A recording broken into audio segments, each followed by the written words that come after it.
Welcome back to Ben's Brewing Company. 1 year ago, this bar became a brewery, and part of the reason why is because Perry Volden, a guy who was in our beer club, kept suggesting we should become a brewery. It took a little while, but we figured out Perry wanted to brew the beer. We're going to talk about how this bar became a brewery on today's show.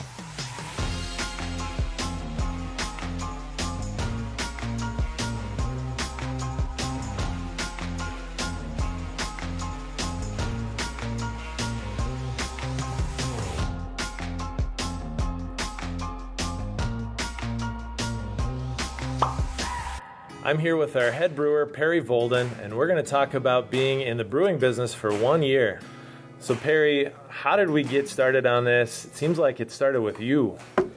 Well, it started for me, I guess, the day I first walked into your place here and was looking for one of your beers. And unfortunately, at that time, you had shut down your production prior to that. But yeah, I saw craft beers on tap, and I was tickled pink. So. Yeah, you're talking about the brewery that I had in 2007, 2009, Correct. Which was a small little extract system. And so I had given up on brewing, and you kept kind of needling it every day that I saw you. And eventually, we kind of got on the same page of understanding that you'd be willing to brew the beer. And once I figured that out, then figuring out the equipment and the space became the next thing. Yeah, trying to work out the logistics of the space and what had to be done. I know we did a lot of work together on that as far as sourcing equipment and everything, and it was just the drive and the determination to get it done and produce a good product that it worked out. It took a while. I mean, it's we first of all, we kind of kept it secret from everybody, which was hard to do, right? Because we had to work with lots of contractors and source lots of bids.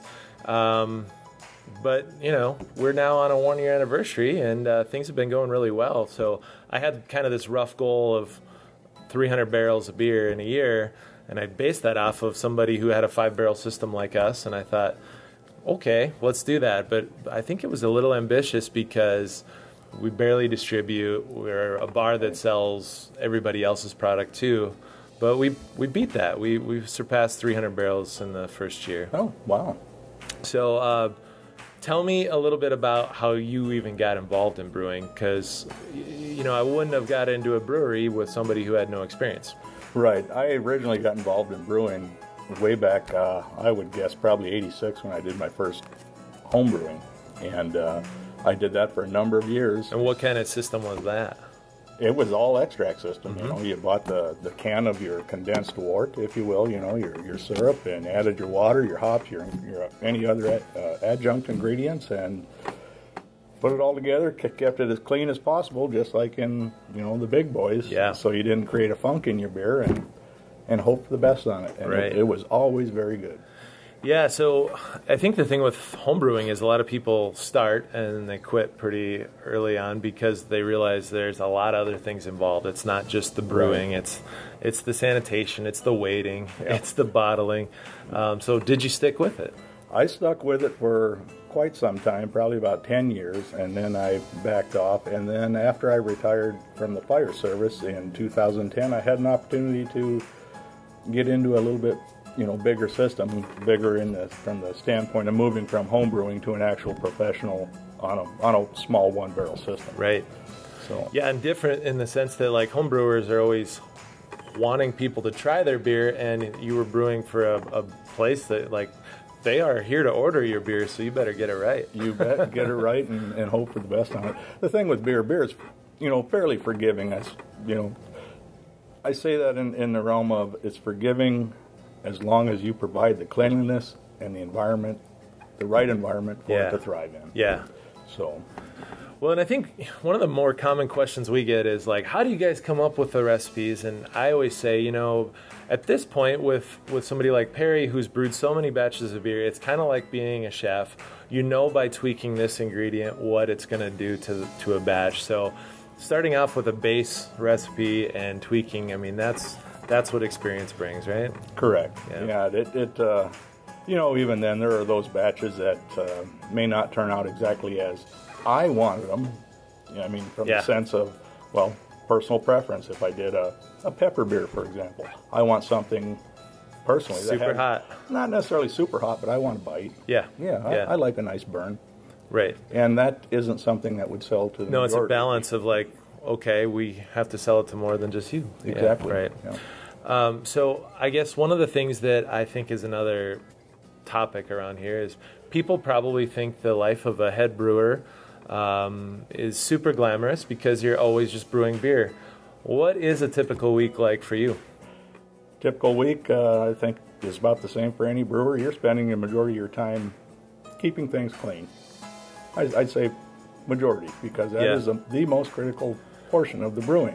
Well, and creating a sanitary environment is one thing for the beer, but then I throw a kink into things and say, hey, I got a tour group coming down of 15 people, so that means, maybe looking for other things too. Right. Yeah.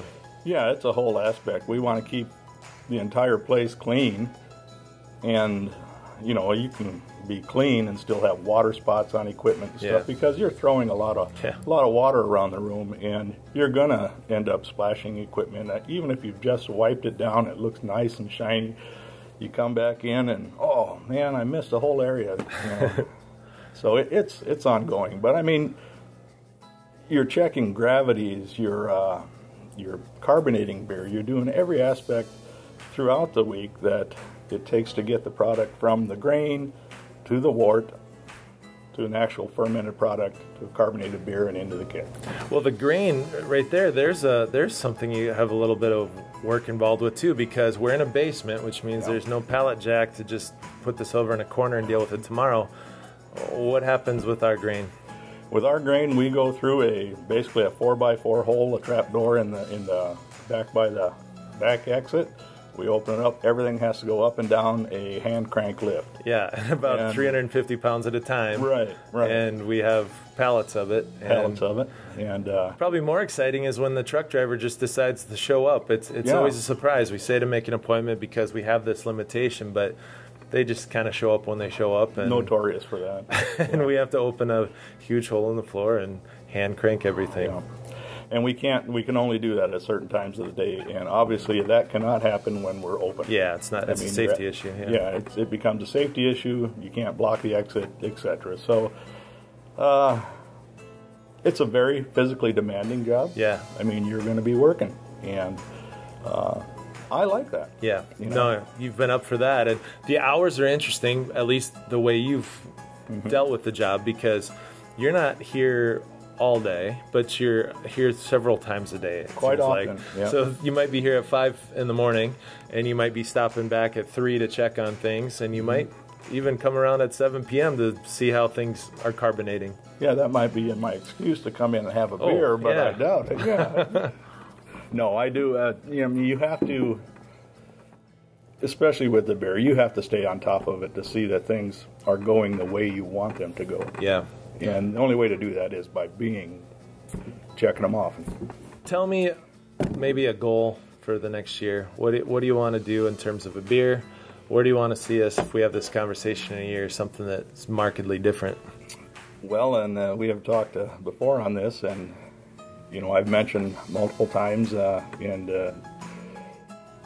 need to be doing something in a barrel, bourbon barrel, wine barrel, something.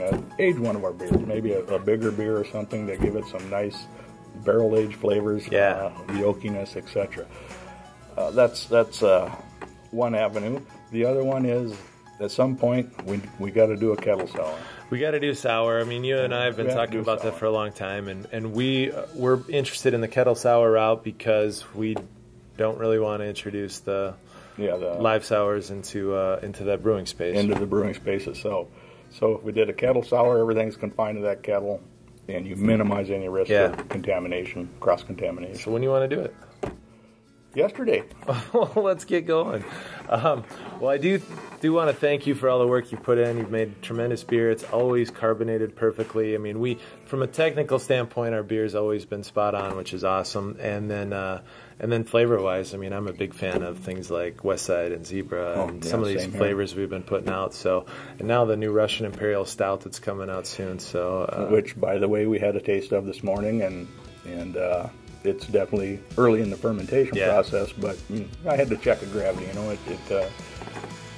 when you see the thing really taking off in the fermentation process, and it's 4 days into it, I want to know how quickly my gravity is dropping, so I take a gravity, and of course I'll taste that fermenting beer at that time.